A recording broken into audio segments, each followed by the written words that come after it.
3 hours there, spend 3 hours at the waterfall, and then 3 hours back. So it's gonna be the entire day of just excursions, traveling, exploring in the beautiful waterfalls of Bali.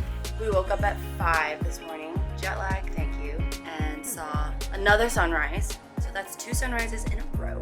We are gonna go get some breakfast soon. Good morning! We're getting ready to go! So excited. See you at the waterfall. And we're back in session. We're tired. Spent 3 long hours in the car of windy, windy roads to the waterfall.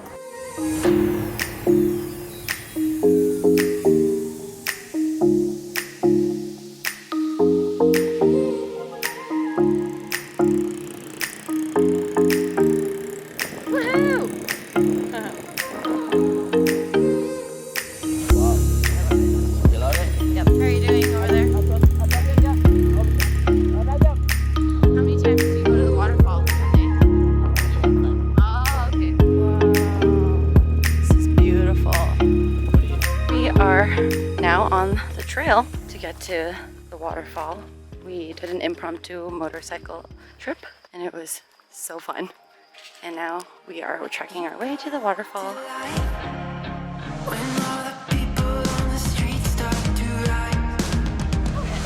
We're almost there.